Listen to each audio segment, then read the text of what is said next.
اعوذ باللہ من الشیطان الرجیم بسم اللہ الرحمن الرحیم وَلَقَدْ مَنَنَّا اور البتہ تحقیق ہم نے احسان کیا علیکا آپ پر مرتن اخرى ایک بار اور بھی اذ اوحینا جس وقت ہم نے وحی کی الی امیکا آپ کی والدہ کی طرف ما یوحا جو وحی کی جا رہی ہے ما یوحا جو آگے وحی کی جا رہی ہے کیا وحی کی انقذفیہ یہ کہ آپ اس کو ڈال دیں فی التابوت تابوت میں صندوق میں فقذفیہ پس ڈال دیجئے اس صندوق کو فی الیم بحر کلزم مراد ہے بحر کلزم میں ڈال دیجئے فَلْيُلْقِهِ الْيَمُّ بس ڈال دے گا سمندر اس صندوق کو بالساحل کنارے پر ساحل کنارہ یأخذہ عدو لی پکڑے گا اس کو میرا دشمن وعدو لہ اور اس کا دشمن یعنی جو اس بچے کا دشمن ہے جس کی وجہ سے یہ بچوں کو مروا رہا ہے جو میرا بھی دشمن اور اس بچے کا بھی دشمن ہے وہ اس کو پکڑ لے گا اٹھائے گا وہ وَأَلْقَيْتُ عَلَيْكَ اور ڈال دی میں نے آپ پر محبتا منی اپنی طرف سے محبت وَأَلْقَيْتُ عَلَيْكَ اور ڈال دی میں نے علیک آپ پر محبتا منی محبت اپنی طرف سے وَلِتُصْنَعَ عَلَى عَيْنِي اور تاکہ آپ کی تربیت کی جائے میری آنکھوں کے سامنے اذ تمشی جب چل رہی تھی اختو کا آپ کی بہن اخت بہن اختو کا آپ کی بہن فتقول پھر اس نے کہا هل ادلکم کیا میں تمہیں بتاؤں رہنمائی کروں تمہاری علی من یکفلہ اس پر جو اس کی کفالت کرے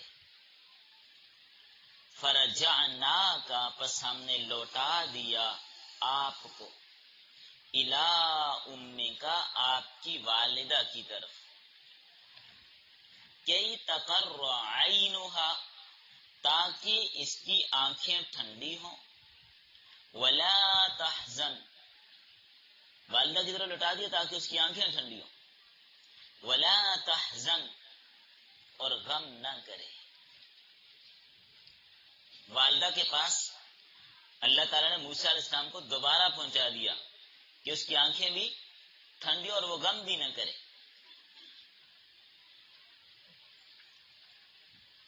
وَقَتَلْتَ نَفْسًا اور آپ نے قتل کیا ایک نفس کو ایک جان کو وہ جو کپتی مار دیا فَنَجَّيْنَاكَ پس ہم نے نجات دی آپ کو من الغم پریشانی سے وَفَتَنَّاكَ اور ہم نے آپ کو آزمائش میں ڈالا فتوناً آزمائش میں ڈالنا فَلَبِثْتَ پس آپ ٹھہرے سنینا کئی سال فی اہل مدین مدین والوں میں ثم جئت پھر آپ آئے علی قدرن ایک اندازے پر یا موسیٰ اے موسیٰ علیہ السلام واصطنعتک اور ہم نے آپ کو چن لیا لنفسی اپنی ذات کے لیے اذهب انت جائیے آپ وَأَخُوكَ اور آپ کا بھائی بِآيَاتِنَا نشانیوں کے ساتھ، ولا تنیا اور نہ سستی کرنا تم دونوں، فی ذکری میری یاد میں، میرے ذکر میں سستی نہ کرنا، ذکر کرتے رہنا، اذهبا جاؤ تم دونوں، الی فرعون فرعون کی طرف، انہ طغى بے شک اس نے سرکشی کی، فقولا له پس تم دونوں سے کہو، قولا لینا نرم بات، لعلہ یتذکر شاید کہ وہ نصیحت حاصل کرے، او یخشا یا وہ خوف کھائے، قالا دونوں نے کہا، ربنا اے ہمارے پروردگار، اننا بے شک ہم، نخاف خوف کرتے ہیں، ان یفرط علینا یہ کہ وہ زیادتی کرے ہم پر، او ان یطغی یا وہ سرکشی کرے۔ دو جملے توجہ کیجئے، یہیں پہ اس بات کو سمجھیے، ان یفرط علینا وہ زیادتی کرے ہم پر، قولا قولی اعتبار سے، اور دوسرا جملہ او ان یطغی یا وہ سرکشی کرے فعلی اعتبار سے، ہاتھ چلائے۔ قالا فرمائے اللہ تعالیٰ نے، لا تخافا تم دونوں مت ڈرو، مت خوف کھاؤ، اننی معاکما بے شک میں تم دونوں کے ساتھ ہوں، تم دونوں کے ساتھ ہوں، اسمع میں سنتا ہوں، وارا اور میں دیکھتا ہوں۔ کیا کرے گا فرعون؟ جائیے آپ، میں دیکھ سن رہا ہوں، جو بولے گا کہے گا میں سن رہا ہوں، اور جو کرے گا میں دیکھ رہا ہوں۔ فَأْتِيَاهُ پس تم دونوں جاؤ اس کے پاس، فقولا پس کہو تم دونوں، جا کر اس سے کہو، اِنَّا رَسُولَا رَبِّكَ بے شک ہم دونوں آپ کے رب کے رسول ہیں، لہذا فَأَرْسِلْ مَعَنَا بَنِي إِسْرَائِيل بھیج دیجیے ہمارے ساتھ بنی اسرائیل کو، عبرانیوں کو، وَلَا تُعَذِّبْهُمْ اور ان کو سزا نہ دے، ذلیل نہ کر انہیں، تحقیر کرتا تھا فرعون ان کی، ان سے کام لیتا تھا، صفائیاں کرواتا تھا، جانوروں سے بھی برا سلوک کرتا تھا بنی اسرائیل کے ساتھ۔ قد جئناک تحقیق ہم لائے ہیں تیرے پاس، بآیۃ من ربک نشانی آپ کے رب کی جانب سے، والسلام علی من اتبع الہدی اور سلام ہو ان پر جنہوں نے پیروی کی ہدایت کی، جو ہدایت کی پیروی کرتے ہیں، سیدھے راستے پر جاتے ہیں، ان پر سلامتی ہو، سلامتی انہی لوگوں کے لیے ہے۔ اِنَّا قَدْ أُوحِیَ إِلَيْنَا بے شک ہم، قد اوحی الینا وحی بھیجی گئی ہماری طرف، بے شک ہماری طرف وحی بھیجی گئی ہے، ان العذاب بے شک عذاب، علی من کذب اس شخص پر ہوگا جس نے جھٹلایا، وتولا اور اعراض کیا، جس نے منہ موڑا، اعراض کیا، روگردانی کی، اس پر عذاب آئے گا۔ بس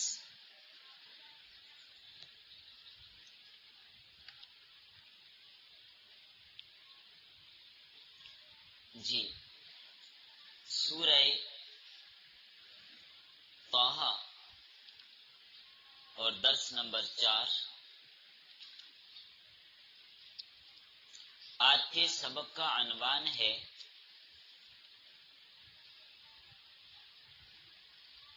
حضرت موسیٰ علیہ السلام پر کیے گئے انعامات اور احسانات کا ذکر، حضرت موسیٰ علیہ السلام پر کیے گئے انعامات اور احسانات کا ذکر۔ آیت نمبر 37 کا 48 آپ نے ترجمہ پڑھ لیا۔ سبق کا ربط حضرت موسیٰ علیہ السلام کا ذکر چلا آ رہا ہے گزشتہ پیوستہ سے، انہی کے بارے میں آگے بات چلائی جا رہی ہے۔ اب یہاں پہ اللہ تعالیٰ ان انعامات اور احسانات کو بیان فرما رہے ہیں جو نبوت ملنے سے پہلے حضرت موسیٰ پر کیے تھے، جو انعامات نبوت ملنے سے پہلے حضرت موسیٰ پر ہوئے، اب ان کا تذکرہ ہے۔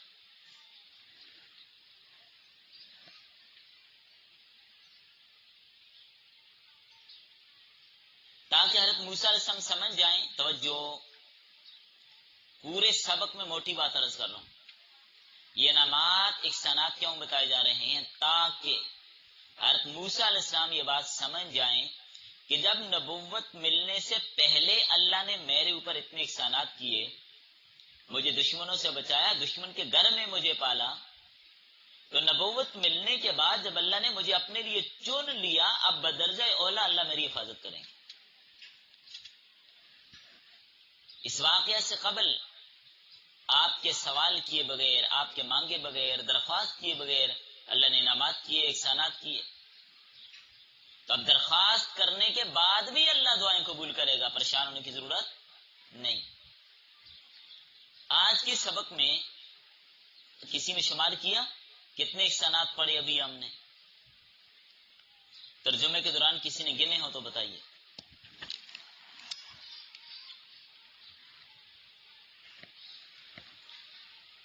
8 احسانات کا ذکر پڑا، 8 احسانات جو اللہ نے موسیٰ علیہ السلام پر کیے، ان کا ذکر ہوا۔ نمبر وار سمجھ جائیے، باقی بات واضح ہے، زیادہ کوئی تشریح اس کی نہیں ہے، کیونکہ بار بار یہ بات بیان ہو چکی ہے پہلے۔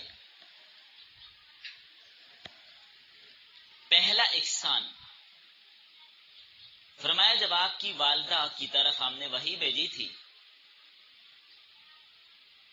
کہ اپنے بچے کو جب جلادوں کا ڈر خوف ہو تو صندوق میں ڈال دیجئے اور دریا میں ڈال دیجئے،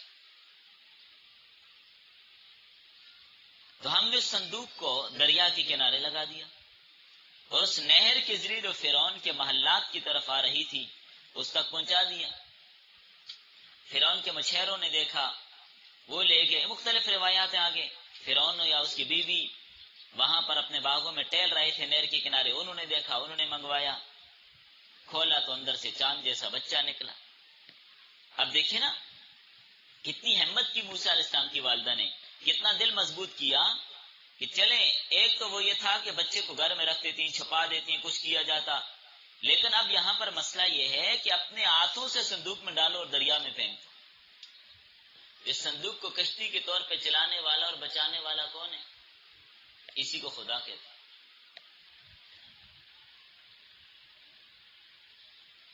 تو اللہ تعالیٰ نے کتنا بڑا انعام کیا کہ آپ کی والدہ نے آپ کو صندوق میں ڈالا اور دریا میں ڈال دیا۔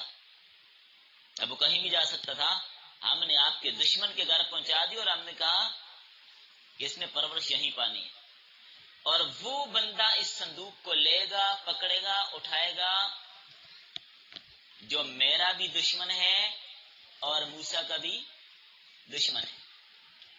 تو معلوم ہوا جو نبی کا دشمن وہ خدا کا بھی، جو خدا کا دشمن وہ نبی کا بھی۔ اسی نے فرمایا کسی سے محبت ہو تو اللہ کے لیے، بغض ہو تو اللہ کے لیے۔ پھر فرمایا کہ ہم واپس والدہ کی طرف لوٹائیں گے بھی، واپس لوٹائیں گے۔ والدہ کی آنکھوں کی ٹھنڈک بھی ہم نے دوبارہ بنا دیا۔ واقعہ پورا سنا دیا نا، پورا واقعہ آپ کے سامنے آ گیا تھا۔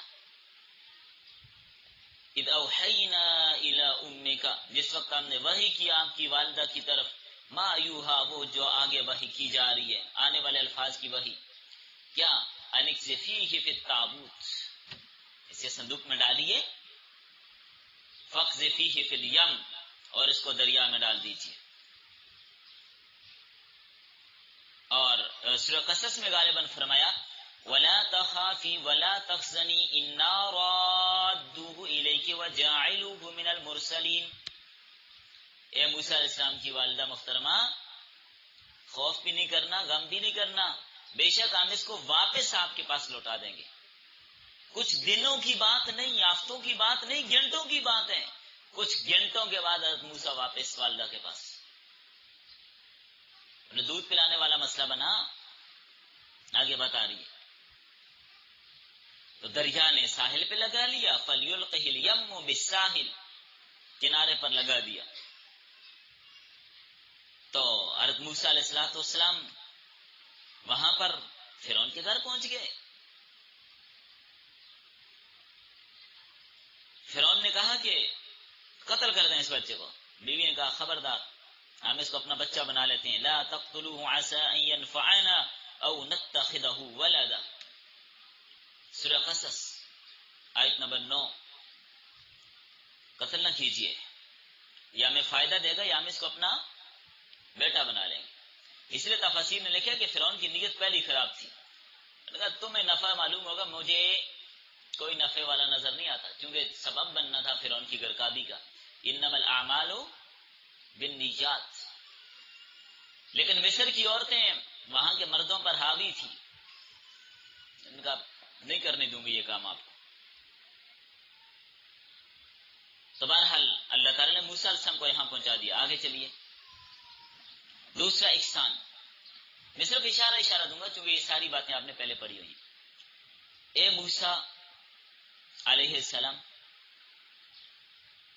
ہم نے اپنی جانب سے آپ پر محبت ڈال دی. جو تجھے دیکھتا ہے ایسے فریفتہ ہو جاتا ہے کہ صبر نہیں کر سکتا. حضرت موسیٰ علیہ السلام کے چہرے پر ایسی نورانیت تھی، ایسا وجیح چہرہ تھا کہ جو دیکھتا تھا محبت میں گرفتار ہو جاتا تھا، فریفتہ ہو جاتا تھا. اس لیے فرمایا کہ ہم نے آپ پر اتنا بڑا احسان کیا کہ جو بھی موسیٰ علیہ السلام کو دیکھتا تھا ان کی محبت میں دیوانہ ہو جاتا تھا. تو بعض شخصیات ایسی ہوتی ہیں کہ اللہ تعالیٰ ان کے اندر ایک ایسی کشش رکھ دیتے ہیں، ایسی ایک نورانیت یا انوارات اس کے چہرے پر رکھ دیتے ہیں، وجیح بن جاتے ہیں کہ دیکھنے والا ان پر فریفتہ ہو جاتا ہے. علامہ سید انور شاہ کشمیری رحمہ اللہ ایسی شخصیات میں سے تھے. دیکھنے والا دیکھ کے بھی کلمہ پڑھ لیتا تھا. وہ ایک سکھ حضرت کے پاس آیا، حضرت کو کھڑے دیکھا، پاس آتا گیا. حضرت کلمہ پڑھا لیجئے، مسلمان تو بنا دیجئے. حضرت نے اس کو کلمہ پڑھایا. بعد میں فرمایا بتا کس وجہ سے مسلمان ہوا، کیا بات دل میں آئی. ان کا میں نے یہ سوچا جس نبی کا نواسا، جس نبی کا امت اتنا حسین اور انوارات والا چہرہ رکھتا ہے، وہ نبی خود کتنا حسین ہوگا.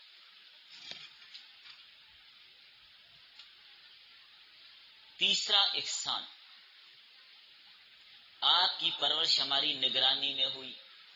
فرعون جو دشمن ہے آپ کا بھی میرا بھی، اللہ فرماتے ہیں ہم نے اپنی نگرانی میں اس کے گھر میں آپ کی پرورش کی. اس کی حکومت کو تباہ کرنے والا، حالانکہ فرعون جس سے بچنے کے لیے ہزاروں بچے مار چکا، وہ بچہ اس کے گھر میں پرورش پا رہا ہے. پھر بھی لوگ سمجھنے کہ خدا ہمیں سمجھ نہیں آتا. جو بت بنا رہا تھا اس کے گھر میں خدا نے وہ پیدا کیا جو بتوں کو توڑنے والا تھا، جس کو دنیا ابراہیم کے نام سے جانتی. چوتھا احسان، جب آپ کی بہن آپ کی تلاش میں حال معلوم کرنے کے لیے فرعون کے گھر جا رہی تھی، پہنچ کر یہ کہہ رہی تھی اگر تم کہو تو ایسی عورت کا پتہ بتا دوں جس کا یہ دودھ پی لے. تفصیلی واقعہ گزر چکا. بہن کا نام مریم تھا یا کلثوم تھا، تفاسیر میں دونوں طرح کے نام مذکور ہیں، دونوں طرح کے نام تفاسیر میں لکھے ہیں. تو یہ بہن پیچھے پیچھے بھیجی کہ جاؤ دیکھو صندوق کدھر جاتا ہے. صندوق آیا فرعون کے گھر، یہ بہن بھی ساتھ آئی. 15 سال حضرت موسیٰ علیہ السلام سے یہ بڑی تھی، اس وقت تقریباً 15 سال کی یہ ہوں گی. تو اوپر سارا واقعہ دیکھا. فرعون نے جب جان بخشی کر دی، چلے نہیں قتل کرتے، بیوی کی بات مان لی. اب مسئلہ یہ تھا کہ بچے کے لیے دودھ پلانے کی بھی کوئی صورت متعین کی جائے. اب سرکاری فیصلہ ہوا قتل نہیں کریں گے، چلو دودھ پلانے والیاں آ رہی ہیں. سورۃ القصص آیت نمبر 12، حرمنا علیہ المراضع من قبل، اور ہم نے تکوینی طور پر حرام کر دیا، روک دیا موسیٰ علیہ السلام پر دودھ پلانے والیوں کا دودھ. اس سے پہلے والدہ کو آنا پڑا. دیا، بڑے پریشان ہو گئے، بچہ تو دودھ نہیں پیتا، پرورش کیسی ہوگی؟ بھائی فیڈر کا زمانہ نہیں تھا شاید، سمجھ سکتے؟ تو تماشائی تماشا دیکھ رہے ہیں، اکٹھے ہیں، کیا ہو رہا ہے آج دیکھیں۔ موسیٰ علیہ السلام کی بہن بھی وہاں پہنچ گئی، تماشائیوں میں شامل ہے، کہنے لگی اچھا اگر آپ کہو تو ہمارے محلے میں بھی ایک عورت ہے، اس کو بلاتی ہوں، شاید اس کا دودھ پی لے۔ اتنی سمجھدار ہیں، بتایا نہیں کہ اس کی ماں ہے۔ اور کہا چلو بندے بھیجو اس کے ساتھ، لے کے آئیں اس عورت کو، کون ہے؟ موسیٰ علیہ السلام کی والدہ تشریف لائیں۔ ارے موسیٰ علیہ السلام کو لیا، دودھ پہ ڈالا، بچے نے دودھ پینا شروع کر دیا، خوش ہو گیا، مسئلہ حل ہو گیا۔ فرعون نے کہا آپ ایسے کریں، آپ کو یہاں رہائش بھی دے دیتے ہیں، کمرہ بھی دے دیتے ہیں، وظیفہ اور تنخواہ بھی آپ کو ملے گی، کھانا بھی ملے گا، ادھر ہی رہیں، بچے کو دودھ بھی پلائیں۔ ان کا یہ کام مشکل ہے، ایسا نہیں ہو سکتا۔ بہرحال لوٹا دیا ہم نے موسیٰ علیہ السلام کو آپ کے پاس، تو اپنے ساتھ لے گئی کہ میں ادھر رہ کے تو نہیں پلا سکتی، کچھ دنوں بعد میں ساتھ لے جاتی ہوں، 2 3 4 5 دنوں بعد آپ کو لا کر دکھا دیا کروں گی۔ ان کا چلو ٹھیک ہے، وظیفہ بھی مقرر ہو گیا، ماں خود اپنے بچے کو دودھ بھی پلا رہی۔ اس لیے فرمایا یاخذہ عدو لی وعدو اللہ، کتنا قادر ہے وہ۔ 5واں احسان، بڑے ہونے کے بعد ایک اور احسان کیا، ایک جان کو آپ نے مار ڈالا۔ وہ جو قبطی اور عبرانی کا، اسرائیلی کا جھگڑا ہو رہا تھا، واقعہ بتا دیا تھا نا کل پرسوں، تو قبطی مارا گیا، ہم نے آپ کی جان کو بچایا، قصاص نہیں لیا گیا آپ سے، مدین پہنچا دیا ہم نے آپ کو وہاں سے مدین پہنچا دیا، قصاص نہیں لیا، بچا دیا ہم نے آپ کو۔ یہ بھی ایک بہت بڑا احسان ہے۔ جیسے میں نے کل عرض کیا تھا، مشورہ ہوا، جب اگلے دن ایک تو یہ مارا گیا قبطی، جس کا واقعہ میں نے آپ کو تفصیلاً سنا دیا تھا کل کے سبق میں۔ اب پھر ایسا ہی ہوا کہ پھر جھگڑا وہ اس اسرائیلی کا کسی اور کے ساتھ ہو رہا تھا۔ موسیٰ علیہ السلام نے اب اس کو سمجھایا اور روکنے کے لیے ہاتھ آگے کیا۔ اس اسرائیلی پاگل نے، بے وقوف انسان نے سمجھا کہ آج میری خیر نہیں ہے، مجھے مار دیں گے۔ بے وقوف تھا، نہ سمجھ تھا۔ اس نے کہا موسیٰ کل جو فلاں بندے کو مارا، مجھے مارنا چاہتے ہیں؟ راز ہو گیا فاش۔ پہلے تو تفتیش ہو رہی تھی، تفتیشی عملہ تفتیش میں لگا تھا کہ اس وزیر کو کس نے مار دیا جو باورچی خانے کا وزیر ہے، کل واقعہ جو سنا دیا۔ کوئی پتہ نہیں رکھتا بندہ کون ہے جس نے مارا، بہرحال بندہ قتل ہو گیا، مر گیا۔ تو اس اسرائیلی نے راز فاش کر دیا، راز فاش ہو گیا۔ فرعون نے فوراً میٹنگ بٹھائی، بھائی کچھ حل کرنا چاہیے، اس بندے کو، اس نوجوان کو، موسیٰ کو جو میرے گھر میں پرورش پا، اس کو قتل کر دینا چاہیے، اس لیے کہ یہ خطرہ ہے ہماری حکومت کے لیے۔ وہیں پر بندہ موجود تھا بیچ میں، حضرت موسیٰ علیہ السلام کا خیر خواہ بھی، بچپن سے حضرت موسیٰ کا بڑا خیر خواہ، خزقیل، فرعون کا چچا زاد بھائی تھا۔ فَنَجَّيْنَاكَ مِنَ الْغَمِّ، ہم نے غم سے آپ کو نجات دی، قتل کا پتہ نہیں چلا پہلے، جب پتہ چل بھی گیا تو ہم نے اٹھایا اور آپ کو مدین پہنچا دیا۔ اور یہ بندہ آپ کے پاس ہے، سورہ قصص آیت نمبر 20 دیکھ لیجئے، کیا کہا اس نے۔ یہ جو وزراء بیٹھے ہوئے ہیں، جو بڑے لوگ ہیں، سردار بیٹھے ہوئے مشورہ کر رہے ہیں، یا تَمِرُونَ بِكَ لِيَقْتُلُوكَ فَاخْرُجْ إِنِّي لَكَ مِنَ النَّاصِحِينَ، مشورہ کر رہے ہیں آپ کو قتل کرنے کا، نکل جائیے آپ، میں آپ کا خیر خواہ ہوں۔ ارے موسیٰ علیہ السلام جیب خالی، کھایا پیا بھی کچھ نہیں، خرچہ بھی نہیں، چل پڑے، کرتے کرتے کرتے مدینہ پہنچے۔ وہاں کا سارا واقعہ آپ نے سنا، کنویں پہ آئے، دیکھا ایک سائڈ پہ بیٹھ کے لوگ بکریوں کو پانی پلا رہے ہیں، 2 بچیاں سائڈ پہ کھڑی ہیں۔ حضرت موسیٰ علیہ السلام نے مدین کے حالات کو دیکھا اور دیکھا ظلم یہاں بھی ہو رہے ہیں۔ ان بچیوں سے پوچھا آپ پانی کیوں نہیں پلا رہی، سارے لوگ پلا رہے ہیں، آپ سائڈ پہ ہو کر کھڑی ہو گئی۔ ان کا بات یہ ہے کہ ایک تو یہ کہ یہ مرد ہیں، ہم ان کے پاس کیسے جائیں، دوسری بات یہ ہے کہ یہ لوگ ظلم کرتے ہیں، یہ تو بڑا بھاری قسم کا ڈھول ہے، ہم تو بچیاں ہیں، ہم تو اٹھا بھی نہیں سکتی، نکال بھی نہیں سکتی۔ تو یہ نکال نکال کے اپنے جانوروں کو پلاتے ہیں، جو نیچے پانی گر شر جاتا ہے، جمع ہو جاتا ہے، رہ جاتا ہے، ہم آخر میں اپنی بکریوں کو پلا کے گھر چلے جاتے ہیں۔ موسیٰ علیہ السلام نے ڈول پکڑا اور 12 ایک ہاتھ سے نکالا اور وہ ان کو دیا، پلاؤ اپنی بکریوں۔ آج پہلے گھر واپس چلی گئی۔ باپ نے پوچھا بیٹا آج پہلے کیسے آ گئی؟ پیاسی تو نہیں لے آئی بکریاں واپس؟ نہیں نہیں، پلا کے لائیں، آج پہلے سے زیادہ پانی پلا کے لائیں۔ تو وہ کیسے سارا واقعہ سنا دیا۔ ایک پردیسی مسافر بیٹھا تھا، اس طرح کا بڑا امانت دار بندہ ہے، تو اس نے ہمیں پانی نکال دیا اور ہم نے بکریوں کو پلایا۔ ادھر پیچھے موسیٰ علیہ السلام بیٹھے دعائیں کر رہے تھے۔ کسی کو معلوم ہے حضرت موسیٰ علیہ السلام کی دعا؟ رب انی لما انزلت الی من خیر فقیر۔ جو بندہ مشکل میں پھنسا ہو، بہت مجرب دعا ہے، اس کا کثرت کے ساتھ پڑھنے کا اہتمام کرے۔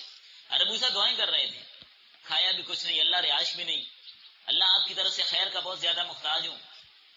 ارے شہاب علیہ السلام بچی کو کہا جلدی جاؤ لاؤ آپ اس کو بلا کر، ہم اس کو اجرت دیں۔ بلایا۔ بیٹیاں پہلی شہاب علیہ السلام کو کہہ چکی تھیں خادم کی ضرورت تو ہمیں ہے ہی ہے، بندہ بڑا امانت دار ہے، بڑا صحت مند بھی ہے، خادم یا ملازم رکھنا تو کتنی صفات ہونی چاہیے اس میں؟ 2 صفات، ایک تو وہ طاقتور اور کام کر سکتا ہو، دوسرا وہ امانت دار جو گڑبڑ نہ کرے، تو دونوں صفات اس میں موجود ہیں، تو رکھ لیجئے اس کو۔ بہرحال بات چیت ہوئی، شعیب علیہ السلام نے دیکھا یہ تو ہمارے خاندان کا ہے، کف بھی ہے۔ اور شعیب کس کے خاندان کے تھے؟ اب آپ دیکھ لیجئے نا، مدین جو تھا، مدین یہ حضرت ابراہیم علیہ السلام کے بیٹے کے نام پر مدین بنا۔ موسیٰ علیہ السلام کا بھی سلسلہ نسب وہی ہے، تو چلیے یہ کف ہے، بچی کا رشتہ بھی دے دیا، پاس بھی رکھ لیا، 10 سال وہاں رہے، تو پھر وہاں سے واپس آئے تھے۔ یہ پوری تفصیل جو پہلے بھی آپ نے سورہ اعراف میں، سورہ بقرہ میں بھی آپ کے سامنے یہ باتیں گزر چکی۔ چھٹا احسان، طرح طرح کی آزمائشیں آئیں، سب سے آپ کو نجات دی، چھٹکارا پایا آپ نے، خلاصی پائی۔ 7واں احسان، کئی سال امن کے ساتھ آپ مدین والوں میں رہے، وہیں پر شعیب علیہ السلام کی صاحبزادی سے حضرت صفورہ سے نکاح بھی ہوا، صفورہ صاد کے ساتھ، سین سے نہیں۔ 8واں احسان، پھر ایک میدان میں آپ کو پہنچایا، ایک وادی میں آپ کو پہنچایا، اللہ نے آپ کو اپنے لیے منتخب کیا، چنا، نبوت دی، رسالت دی، اپنے اور اپنی مخلوق کے درمیان آپ کو قاصد بنایا، سفیر بنایا، معجزات دیے، نشانات دیے۔ اب 8 احسان دینے کے بعد آپ دونوں میری یہ نشانیاں لے کر فرعون کے پاس جائیے۔ ہاں، دعوت اور تبلیغ کرنے والے کے اصولوں میں اہم اصول، ذکر کو کبھی نہ چھوڑے، اللہ کا ذکر کرتا رہے گا تو اس کی دعوت کا اثر بھی ہوگا۔ اسی لیے فرمایا میرے ذکر میں سستی ولا تنیا فی ذکری، میرے ذکر میں سستی نہ کرنا۔ دونوں فرعون کے پاس جاؤ، وہ حد سے گزر چکا ہے بدبخت، دعوی ربوبیت کر رہا ہے، اس کے ساتھ نرمی سے بات کرنا، نصیحت نرمی سے کی جاتی ہے تو مفید ہوتی ہے، ورنہ مفید۔ 3 باتیں اپنے پاس نوٹ کیجئے، بات حق ہو، طریقہ حق ہو اور نیت حق ہو، پھر اس کا اثر بھی ہوتا ہے۔ کہیں پر کوئی گڑبڑ ہو تینوں میں سے فائدہ نہیں ہوگا، یا تو اگر کسی کی نیت آ کے، طریقہ آ کے، لیکن بات حق نہیں ہوگی، ایسے ہی لڑ رہا ہوگا خامخواہ کا، یا بات تو آ کے لیکن طریقہ ٹھیک نہیں ہوگا، یا تو بات بھی آ کے، طریقہ بھی ٹھیک ہے لیکن نیت میں کیا ہے؟ فطور ہے، گڑبڑ ہے، اپنا نام چاہتا ہے۔ تو نرمی سے دعوت دیجئے، دعوت دینے کا اصول، تبلیغ کا اصول، دوسروں کو راہ راست پلانے کا اصول، کسی کو نماز کا کہنا ہے، روزے کا کہنا ہے، نیک اعمال کا کہنا ہے، تو اس کا طریقہ کیا ہے؟ نرمی کے ساتھ۔ ادعو الى سبیل ربک بالحکمت والموعظۃ الحسنہ وجادلہم باللتی ہی احسن، اپنے رب کے راستے کی طرف بلائیے ان کو حکمت کے ساتھ، اچھی واعظ اور نصیحت کے ساتھ، اور ان کے ساتھ اچھے طریقے سے مجادلہ کیجیے۔ دلائل پیش کرنے پڑیں تو بڑے اچھے طریقے سے دلائل دیجیے، جھگڑنے کی ضرورت، لڑنے کی ضرورت، احسن انداز سے دلائل دیجیے، چاہے وہ نقلی دلائل ہوں، عقلی دلائل ہوں، تحقیقی دلائل ہوں یا الزامی دلائل ہوں، لیکن احسن طریقہ، گالم گلوچ نہ ہو، احسن طریقہ، وجادلہم باللتی ہی احسن، بہترین احسن طریقہ۔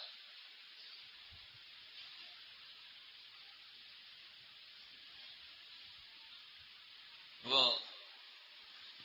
بعض لوگ کہتے ہیں نا جی تثلیث والے، ایک تین ہے اور تین ایک ہے، تو آپ احسن طریقے سے اسے کہیں ایک تین ہے اور تین ایک ہے، تو جناب ہم کہتے ہیں ایک 10 ہے اور 10 ایک ہے، مانو گے؟ کہتے نہیں مانتے، تو آپ نہیں مانتے، ہم بھی نہیں مانتے، بات ختم۔ تو یہ احسن طریقہ، بجائے اس کے آگے سے اس کو تھپڑ ماریں، برا بالا کہیں، گالیاں دیں، یہ غلط طریقہ۔ وجادلہم باللتی ہی احسن۔ یہاں پہ بعض بات، چونکہ سوشل میڈیا پہ ہر قسم کے لوگ ہوتے ہیں نا، یا نہیں ہوتے؟ ہر قسم کے لوگ ہوتے ہیں۔ آپ دیکھتے ہوں گے بعض ملحد قسم کے لوگ، باطل طبقے، زنادقہ، ملحدین، یہ لوگ اپنے پوسٹیں چڑھاتے رہتے ہیں، اپنی بات لکھ کر لگا لی، انہوں نے بیان لکھ کے چڑھا دیا، کچھ بھی چڑھا رہے ہیں وہ۔ تو ہمارے لوگ آگے سے کیا کرتے ہیں، جب جواب نہیں آتا نیچے برا والا کہتے ہیں فلاں ایسا ویسا لعنت فلاں۔ بھائی دیکھیں یہ کوئی طریقہ نہیں ہے، یہ کوئی طریقہ نہیں۔ آپ اس کو دلائل کے ساتھ قائل کیجئے، اس کو سمجھائیے، یہ ہے طریقہ۔ اب ایک آدمی مثال کے طور پر سوشل میڈیا پہ ایک ملحد پوسٹ لگاتا ہے، میرا روزانہ ان سے واسطہ پڑتا ہے، کبھی کبھار نہیں، روزانہ ایسی چیز سامنے آتی ہے۔ ایک آدمی کہتے ہیں جی اللہ تعالیٰ موجود ہے، تو اس پر مجھے دلیل دیجیے، کیا دلیل ہے آپ کے پاس؟ تو ہمارے لوگ نیچے سے کیا کرتے ہیں، کامنٹ میں کیا لکھتے ہیں، گالیاں۔ بھائی شرم کی بھی کوئی انتہا ہوتی، آپ کو بات کرنا نہیں آتی، دلائل نہیں آتے، خاموشی اختیار کیجیے۔ گالیاں دے کر کیوں اپنے آپ کو اور اسلام کو بدنام کر رہے ہیں آپ؟ یہ کون سا طریقہ ہے؟ یہ تو انسانیت کے بھی خلاف ہے، اسلام کی بات تو ہے نہیں یہاں پہ، یہ تو انسانیت کے بھی خلاف ہے۔ ایک بندہ آپ سے کوئی بات کرتا ہے، بحث کرتا ہے، تو آپ اس کو دلیل دیجیے، گالیاں کیوں لکھتے ہیں نیچے؟ سمجھ آ رہی ہے بات؟ یہ مسلمانوں کا طریقہ ہرگز نہیں۔ تو اسی لیے تو ہم کہتے ہیں کہ ایک مسلمان کو مسلمان ہونے کے ناطے اتنا علم تو ہونا چاہیے اپنے ایمان کو بچا سکے۔ جب علم کی بات آتی ہے، مسجد میں آتے نہیں، دین کی بات سنتے نہیں، قرآن پڑھتے نہیں، تفسیر سیکھتے نہیں، حدیث سیکھتے نہیں، مسجد میں درس میں بیٹھتے نہیں، بھاگتے ہیں، تو جب پھنستے ہیں تو گالیاں دیتے ہیں۔ یہ کون سی انسانیت والی بات ہے؟ یہ انسانیت کے بھی خلاف۔ یہی تو ہے نا، پھر وہ آگے جا کر دنیا کو دکھاتے ہیں، یہ دیکھو جی یہ مسلمانوں کا حال ہے اس وقت، ان کے پاس اور کچھ نہیں، بس گالیاں دیتے ہیں، دلائل تو ان کے پاس ہے نہیں۔ تو ایسا مت کیجئے، بالکل غلط طریقہ ہے۔ علماء کے پاس بیٹھیے، ان سے مسائل سیکھیے، جوابات سیکھیے، جواب دیجئے، ہمت پیدا کیجئے۔ ایک عیسائی ہو کر، سکھ ہو کر، ہندو ہو کر اپنے مذہب کا مطالعہ کرتے، اپنے مذہب پر اس کو تحقیق ہے، اپنے مذہب پر اس کو دلائل آتے ہیں، تو آپ کے پاس حق ہے، اسلام والے ہیں، آپ اپنے مذہب پر دلائل کیوں نہیں یاد کرتے؟ افسوس کی بات نہیں ہے کیا یہ؟ ایک عیسائی ہو کر اس کو قرآن پر اتنا عبور ہے، تفسیروں کا وہ مطالعہ کرتے، حدیثوں کا وہ مطالعہ کرتے، لیکن آج ایک مسلمان ہو کر قرآن و حدیث سے دور ہے۔ یہ افسوس کی بات نہیں ہے، ڈوب مرنے کا مقام نہیں ہے۔ یہ مستشرقین کو دیکھ لیجئے، کتنا عبور حاصل ہے، جتنا مطالعہ اسلامیات پر ان کو۔ آج یہاں سے لوگ پاکستان سے وہاں پر جا کر آکسفورڈ میں اور وہاں پر اسلامیات کر رہے ہیں، اسلامیات میں پی ایچ ڈی کریں، کون کروا رہے ہیں؟ وہی تو کروا رہے ہیں، انگریز کروا رہے ہیں، ان سے کر رہے ہیں۔ جو ان سے کر کے آئیں گے پھر آپ خود سمجھے آگے پھیلائیں گے کیا۔ یہ تو میں ایک اشارہ دے رہا ہوں، انگریزوں کے پاس جا کر جو اسلامیات میں پی ایچ ڈی کر کے پاکستان آ رہے ہیں واپس، وہ لوگوں کو دین سکھائے گا؟ کیا جن سازی کریں گے؟ کیا انگریز آپ کے بڑے خیرخواہ ہیں کہ وہ آپ کو تیار کر کے بیچتے ہیں جاؤ اپنے دین کی تبلیغ کرو؟ جی ہاں، سوچ سے کام لیجیے۔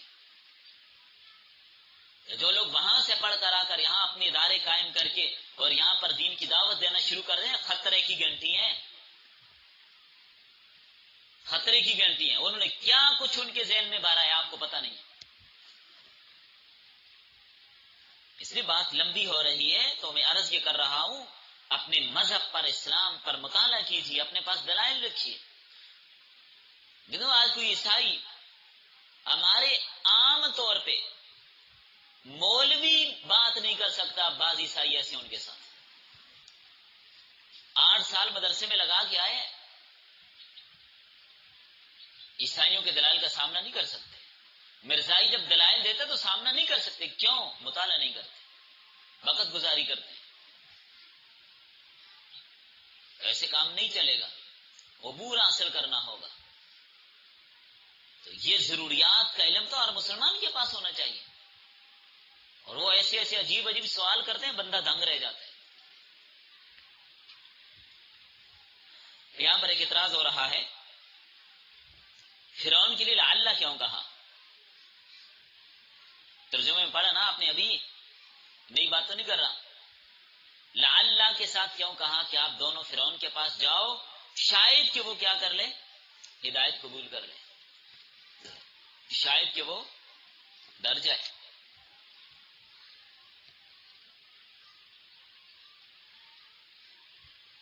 اعتراض تو یہ ہو رہا ہے لعلہ یتذکر او یخشی، شاید کہ وہ نصیحت حاصل کر لے اور ڈر جائے۔ اللہ کو پتہ نہیں تھا کہ مسلمان نہیں ہوگا، اللہ کو تو پتہ تھا کہ اس نے مسلمان یہ بات کیوں فرمائی؟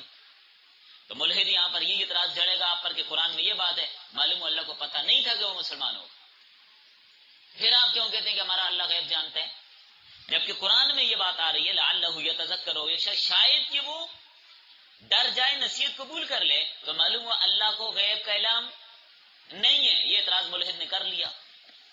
دیں اب جواب، تو بھائی اس کا جواب یہ ہے کہ اللہ کی طرف لعلہ کی نسبت نہیں، یہ اس کی نسبت حضرت موسیٰ اور ہارون علیہ السلام کی طرف ہے۔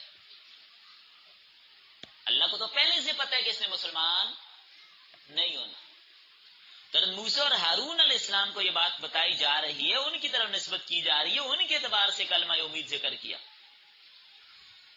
اللہ کو تو پہلے سے معلوم تھا کہ اس نے مسلمان نہیں ہونا، تو اللہ نے پھر ان کے پاس نبیوں کو کیوں بھیجا کہ اس نے مسلمان نہیں ہونا؟ تو ان کا سوال کرنے والا بہت بڑا بے وقوف آدمی ہے جو یہ سوال کرتا ہے۔ بھائی یہ ملحد سوال کرتے ہیں، جب اللہ کو معلوم ہے کہ فرعون نے مسلمان نہیں ہونا تو نبیوں کو بھیجے کیوں اس کے پاس؟ کیا ضرورت تھی؟ وقت ضائع کروانا تھا؟ نہیں بابا، حجت تام کرنے کے لیے، اتمام حجت کے لیے اللہ نے بھیجا۔ کل قیامت کے دن اللہ تعالیٰ فرعون کو عذاب میں مبتلا کرتے، اس کو جہنم میں بھیجا جانے لگتا، فیصلہ ہونے لگتا، تو نے خدائی کا دعویٰ کیا تھا، تو شرم نہیں آئی کہ میری زمین پر، میرے آسمان کے نیچے خدائی کے دعوے کرتا؟ فرعون کہتے مجھے تو پتہ نہیں تھا، میرے پاس تو بتانے والا سمجھانے والا آیا کوئی نہیں۔ اللہ نے اتمام حجت کے لیے 2 نبی فرعون کے پاس بھیجے اور جا کر بتایا خدا تو نہیں ہے، وہ ہے جس نے تجھے پیدا کیا۔ اتمام حجت کے لیے نبیوں کو بھیجا۔ جواب سمجھ آ گیا؟ تو دونوں نے عرض کیا یا اللہ، فرعون بڑا سرکش اور جابر ہے، بے سر و سمانی کے عالم میں ہم اس کے پاس جا رہے ہیں، ہمیں اس بات کا ڈر ہے کہ وہ ہمارے اوپر دست درازی کرے، ہماری تبلیغ سے پہلے ہمیں دیکھتے ہی وہ انتقام کی آگ بڑک اٹھے اور کچھ نقصان ہمیں پہنچا دے، کام مشکل ہو جائے گا، یا تیری بارگاہ میں گستاخی کر دے، معجزات دکھانے سے پہلے ہی وہ ہمیں مار دے۔ فرمایا ڈرو مت، میں تمہارے ساتھ ہوں، میں آپ کو دیکھ رہا ہوں اور میری مدد آپ کے ساتھ ہے، میری مدد و نصرت آپ کے ساتھ ہے، میں سن بھی رہا ہوں، جو وہ کہے گا میں سن رہا ہوں، میں نمٹ لوں گا اس سے، اور جو کرے گا اسے میں، 2 سیغے استعمال کیے، اسے میں دیکھ رہا ہوں۔ تو بغیر کسی خوف اور خطرے کے آپ دونوں فرعون کے پاس جاؤ اور اس کو اللہ کی طرف بلاؤ۔ تو پہلا کام تو یہ کہ اسے کہے ایمان قبول کر، یہ پہلی دعوت، خدا کی وحدانیت کے اقرار کر، اپنے دعوے چھوڑ، اور پھر دوسری دعوت اس کو کیا دینی ہے؟ لوگوں پر ظلم کرنا چھوڑ دے، ظالم نہ بن، باز آ جا، بنی اسرائیل کو ہمارے ساتھ بھیج، رہا کر، آزاد کر بنی اسرائیل کو، آزاد کو ہمیں نا آزاد کر، ہمارے ساتھ بھیج تاکہ ہم ان کو ان کے آبائی وطن شام و فلسطین میں لے چلیں۔ فرعون بنی اسرائیل سے بڑے مشقت والے کام لیتا تھا، بیگارے لیتا تھا، فری کام کرواتا تھا، یہ نالی کھدائی کرنی ہے، یہ نہر کھدائی کرنی ہے، یہ درخت لگانے ہیں، یہاں سے کوڑا اٹھانا ہے، یہاں سے فلاں نالی کی صفائی کرنی ہے، یعنی سزا کے طور پر یہ کام کرتا تھا. کیوں؟ بنی اسرائیل فرعون کی خدائی کو تسلیم، بنی اسرائیل نبیوں کی اولاد ہیں، انہوں نے کب فرعون کی بات کو ماننا تھا؟ وہ فرعون کو خدا تسلیم نہیں کرتے تھے، اس لیے فرعون انتقامی جذبے کی وجہ سے ان سے یہ کام لیتا تھا، تکالیف پہنچاتا تھا، ان کو طرح طرح کی تکلیفیں دیتا تھا، اس عداوت کی وجہ سے ان کی تحقیر اور تذلیل کرتا تھا. آئی گئی بات سمجھ؟ فرمایا تحقیق ہم اللہ کی طرف سے اپنی نبوت پر دلیل لے کر فرعون تیرے پاس آ گئے ہیں، تو اے فرعون سیدھ ہو جا، ہدایت قبول کر لے. جو ہدایت کو قبول کرتا ہے اس پر سلامتی ہوتی ہے، جو ہدایت کو قبول کرتا ہے اس پر سلامتی ہوتی ہے. صراط مستقیم پر جو چلتا ہے وہ مامون ہوتا ہے، اور جو حق کو جھٹلاتا ہے، منہ موڑتا ہے، اس کے لیے عذاب ہوتا ہے، وہ پھنس جاتا ہے. والسلام علی من اتبع الہدی، کسی کافر کو سلام کرنا تو یوں سلام کرنا ہوگا، یوں سلام کیجیے، السلام علی من اتبع الہدی. تو بہرحال بات سمجھ رہے ہیں آپ لوگ؟ یہاں پر حضرت موسیٰ علیہ السلام نے بنی اسرائیل کی آزادی کا مطالبہ کیا، آزاد کیجیے ان کو. تو جناب والا آزادی کا مطالبہ فطری چیز ہے. آزادی کا مطالبہ کیا ہے؟ مسلمانوں نے آزادی کا مطالبہ کیوں کیا؟ کیا ہم انگریز کے جبر و ستم سے آزاد ہو کر اپنا الگ ملک بنا کر وہاں پر کیا کریں؟ اللہ تعالیٰ کے قانون کو نافذ کریں. اللہ کرے جس مقصد کے لیے ملک بنا وہ مقصد پورا ہو جائے. ابھی تک قانون نافذ نہیں ہوا. سب سے بڑا جرم سود وہ نہیں ختم ہوا. سود پہ معاہدے ہوتے ہیں، اور کیا ہو. اور خدا کی قسم جب تک سود ختم نہیں ہوگا مہنگائی ختم نہیں ہوگی، امن نہیں آئے گا، سکون نہیں ملے گا. دن بدن بے چینیاں ہوں گی، مسائل ہوں گے، مصائب ہوں گے، مشکلات ہوں گی، جب تک سود ختم نہیں ہوگا. پکی بات. کیوں؟ سود اللہ کے ساتھ جنگ ہے. جو اللہ کے ساتھ جنگ کرتا اللہ اس کو مروڑ کے رکھ دیتا ہے. سودی نظام کبھی چل سکتا ہے؟ تو آزادی مذہبی حق ہے، فطری حق ہے. آزادی کا مطالبہ مسلمانوں نے کیا. آج بھی مسلمان آزادی کا مطالبہ کرتے ہیں کہ ہم انگریز کی غلامی سے نکل جائیں، چھٹکارا مل جائے. جو ملک آج بھی کفار کے تسلط میں ہیں اللہ تعالیٰ ان سب کو آزادی نصیب فرمائے. اور ہمارے مسلمانوں کے ذہن جو ان کے غلام بن چکے، اللہ ہمارے ذہنوں کو بھی ان کی غلامی سے نجات دے. ایک سبق تو ہمیں یہ ملا، آزادی فطری چیز. نمبر 2، یہاں پر ایک بات سمجھنے والی ایک نکتہ، حضرت موسیٰ علیہ السلام کی والدہ کی طرف وحی بھیجی. پہلی آیت میں آپ نے پڑھا آج کے سبق میں، وحی کس کی طرف آتی ہے؟ نبی کی طرف. تو یہ بات لے کر، اس آیت کو لے کر کہ حضرت موسیٰ علیہ السلام کی والدہ کی طرف ہم نے وحی کی، بعض لوگوں نے یہ نظریہ اپنایا کہ حضرت موسیٰ کی والدہ بھی نبیہ تھی. حضرت موسیٰ کی والدہ نبیہ تھی، لیکن یہ بات درست نہیں ہے. یہاں پر وحی سے مراد الہام ہے، وحی نبوت مراد نہیں ہے. الہام مراد ہے، القاء مراد ہے، غیبی آواز مراد ہے، یا کشف مراد ہے، یا بعض مفسرین کے بقول خواب مراد ہے. اللہ تعالیٰ نے خواب میں ان کو خواب دکھایا، اور خواب میں یہ کچھ کہا گیا اور یہ سارا دکھایا گیا کہ یوں صندوق میں ڈال دیں، ایسے ایسے ہوگا. خواب دکھایا گیا. ورنہ شہد کی مکھی کی طرف بھی وحی کی ہے. سورہ نحل میں آپ پڑھ آئے کہ شہد کی مکھی کی طرف ہم نے وحی کی کہ اونچی جگہوں پر اپنے گھر بنائے اور شہد بنائے. تو شہد کی مکھی نبی ہوتی ہے. کیا مطلب؟ اس کے دل میں ہم نے یہ بات ڈالی کہ تو یہ کام کر. دل میں بات ڈالنا مراد. جیسے وَإِذْ أَوْحَيْتُ إِلَى الْحَوَارِيِّينَ، حواریوں کی طرف وحی کی. کیا سارے حواری نبی تھے؟ حضرت عیسیٰ کے صحابی تھے، نبی تھے سارے؟ نہیں بھائی. حضرت عیسیٰ کے بعد تو صرف محمد رسول اللہ نبی ہے، اور محمد رسول اللہ کے بعد کوئی نبی ہے ہی نہیں. اور قرآن دوسرے مقام پر وما ارسلنا من قبلک الا رجالا نوحی الیہم، آپ سے پہلے جتنے بھی رسول آئے سارے کے سارے مرد تھے، کوئی عورت نبی بن کے قرآن کی آیت نفی کر رہی. اس لیے دلائل پیش کرنے کا اپنے اندر ذوق پیدا کیجیے. کوئی بھی مسئلہ ہو، کوئی بھی موقف ہو، عقیدے کی بات ہو، فروعی بات ہو، اس پر دلائل آپ کے پاس ہونے چاہیے.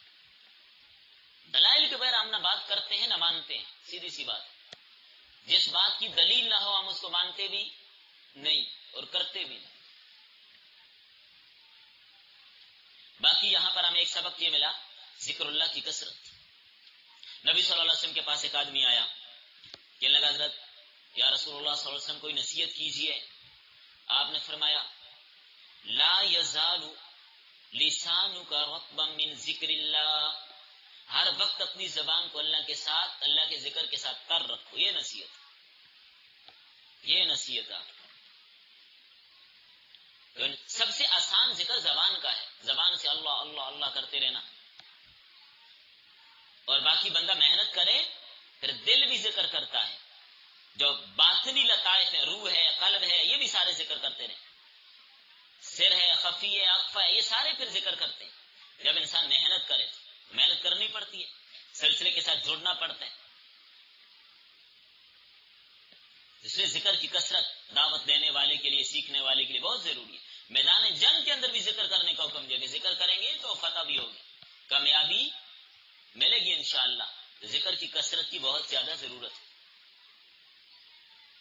اور ہمیں ایک سبق یہ ملا کہ دوسرے کو دعوت دینی ہو تو دعوت کس انداز سے؟ اچھے انداز سے. کس انداز سے؟ احسن انداز سے، بہت احسن انداز سے. احسن انداز ہونا چاہیے. پھر فرعون سے بڑا ظالم ہے کوئی؟ اس کے بارے میں اللہ فرماتے ہیں دو نبیوں کو کہ آپ نے بات کیسے کرنی ہے؟ احسن انداز سے. وہ ایک واعظ کے بارے میں مشہور ہے، ہارون الرشید بادشاہ تھا، چھوٹے سے چپے کا بادشاہ نہیں تھا، 56 لاکھ مربع میل کا حکمران تھا. اور بڑا زیرک آدمی تھا، نیک صالح آدمی تھا. جمعہ کی نماز باقاعدہ مسجد میں پہلے آ کر پڑھتا تھا، خطیب کے سامنے بیٹھ کے آواز سنتا تھا. آج کل کے لوگوں کی طرح آخر میں خطبہ شروع ہوتے بھاگے بھاگے آتے ہیں، وضو بھی اوپر نیچے کرتے نماز میں نکل جائے. انا للہ و انا الیہ راجعون، یہ مسلمان ہیں. پوری تقریر مکمل سنتا تھا بادشاہ وقت. ان کے خطیب صاحب نے ایک واعظ کے متعلق سنا کہ وہ بڑا بہترین واعظ کرتے ہیں، بلایا اس کو. جب خود آ گیا تو خطیب صاحب نے کہا جمعہ آج آپ پڑھائیے. یا اس نے موقع مانگا کہ آج مجھے موقع دیجیے میں تقریر کرتا ہوں. خطیب نے کہا چلو بھائی ٹھیک ہے آپ تقریر کرو. تقریر اس نے شروع کی. بادشاہ سلامت خلیفہ وقت ہارون الرشید رحمت اللہ علیہ یہ بھی آ کے سامنے بیٹھ کے تقریر کرنے والے نے بیان شروع کیا. یہ بڑا کوئی کرخت مزاج تھا. جب دیکھا بادشاہ سامنے آ کے بیٹھ کے کہنے لگا ہارون الرشید آپ بڑے فاسق فاجر آدمی ہیں، فلاں موقع پر آپ نے یہ کیا، فلاں موقع پر یہ کیا، فلاں موقع پر یہ کیا، آپ نے یہ بھی کیا، یہ بھی کیا، فلاں بھی کیا، یہ زیادتی کی، یہ ظلم کیا، فلاں جگہ یوں کیا، فلاں جگہ یوں کیا. اس نے پوری جھاڑ خطیب صاحب نے بادشاہ سلامت پہ نکال دی. خطیب صاحب بیچارے جو مسجد کے پرانے خطیب پہلے والے، وہ اس کا پاؤں پکڑ پکڑ کے نیچے سے دبا رہے ہیں. بھائی خدا کا واسطہ بس کر، بادشاہ بیٹھا ہوئے نہ بول اتنا. وہ سمجھ رہا مجھے داد مل رہی اور خوش ہو رہے. تو چاہیے پرچی لکھ کے دے دیتا بھائی یہ رو بس کر دو، لیکن وہ پاؤں کو اشارے دیتا رہا کہ بس کرے، لیکن وہ سمجھے مجھے داد مل رہی. اللہ اکبر. بہرحال خطیب صاحب بڑے پریشان ہوئے جو مسجد کے تھے کہ یہ واعظ صاحب مولوی صاحب چھوڑتے نہیں ہے جان بادشاہ کی.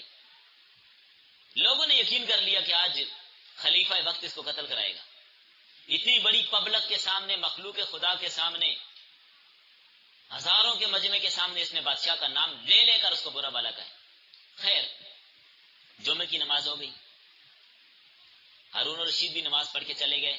پیچھے پولیس آ گئی، واعظ کو گرفتار کیا، پکڑ کر لے گئی ہارون الرشید کے پاس. ہارون رشید نے اپنے سامنے اس کو کرسی پہ بٹھایا، اس کی تواضع کی، پہلے چائے پانی پوچھا. بھائی چلو اس زمانے میں چائے نہیں ہوگی، ویسے فرضی طور پر میں نے کہہ دیا اس وقت کوئی شوربہ ہے، جو گرم چیز ہے ساری چیزیں پلاتے ہوں گے وہ ہوگی.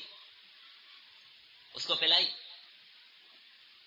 پھر بڑے اچھے انداز سے اس سے پوچھا، خطیب صاحب بتائیے آپ کا رتبہ زیادہ ہے یا موسیٰ اور ہارون علیہ السلام کا رتبہ زیادہ تھا؟ واعظ صاحب نے کہا جی کیا مطلب؟ خلیفہ نے کہا بات واضح ہے بھائی، آپ عقل مند آدمی ہیں، آپ عقل مند آدمی ہیں، بتائیے موسیٰ اور ہارون علیہ السلام کا رتبہ زیادہ تھا یا آپ کا؟ واعظ صاحب کہنے لگے کیا کہہ رہے ہیں بادشاہ سلامت، وہ دونوں نبی میں گنہگار بندہ، وہ خدا کے پیغمبر، چے نسبت خاں کے را بعالم پاک، ان بلند مرتبہ ہستیوں کے ساتھ میری کیا نسبت؟ خلیفہ صاحب نے دوسرا سوال کیا، ہارون رشید نے دوسرا سوال کیا، بتاؤ میں زیادہ برا ہوں یا فرعون زیادہ برا تھا؟ خطیب صاحب کہنے لگے کیا مطلب؟ خلیفہ نے پھر کہا کہ کچھ نہ کچھ تو مطلب تو ہوگا، آپ جواب دیجئے. واعظ صاحب کہنے لگے آپ آخر امتی ہیں، مسلمان ہیں، گنہگار صحیح، نمازیں پڑھتے ہیں، روزے رکھتے ہیں، نبی صلی اللہ علیہ وسلم کی امتی ہیں، مسلمان ہیں. فرعون تو سرکش تھا، ظالم تھا، جابر تھا، کافر تھا، خدائی کے دعوے کرتا تھا، وہ تو زیادہ ظالم تھا، آپ تو مسلمان ہیں. اب ہارون رشید نے کہا دیکھو اللہ تعالیٰ نے قرآن کریم میں فرمایا موسیٰ علیہ السلام اور ہارون علیہ السلام کو جب تم فرعون کے پاس جاؤ تو بات کیسے کرنا؟ نرمی کے ساتھ کرنا. اللہ تعالیٰ نے آپ سے بہتر دو نبیوں کو کہا کہ بات نرمی سے کرنا، اور کس سے؟ اس شخص سے جو مجھ سے زیادہ بدتر فرعون ہے، اس سے بات کرنا اور نرمی سے کرنا. تو واعظ صاحب آپ نے جو واز کیا قرآن کے خلاف واز کیا. آپ کو قرآن نہیں آتا؟ قرآن تو کہتا قولا لہ قولا لینا، آپ نے قرآن کے خلاف تقریر کی ہے. تانے دینا واز نہیں ہوتا. ٹھیک ہے واعظ صاحب آپ نے میرے بارے میں جتنے عیب بتائے یہ تو تھوڑے ہیں، میرے اندر اور بھی بہت عیب ہیں، لیکن آپ کا جو تعلیم اور تبلیغ کا طریقہ ہے وہ قرآن کے خلاف ہے. آپ نے منشی کو بلا کر فرمایا ایک جوڑا کپڑوں کا اس کو ہدیہ دے دیجئے، 10,000 درہم اس کو انعام دے دیجئے. کیوں؟ بندہ حق گو ہے. بندہ کیا ہے؟ حق گو ہے، حق بات کر رہا ہے، کھرا آدمی ہے. سمجھ آ گئی بات؟ لیکن واز کا یہ طریقہ ٹھیک نہیں ہے، واز کا یہ طریقہ ٹھیک نہیں. سمجھا دی اس کو. تو خلیفہ وقت نے کتنی معقول بات کی. تو واز کرنا ہو تو نرمی کے ساتھ، نصیحت نرمی کے ساتھ ہو تو اس کا اثر ہوتا ہے. چلیں بس.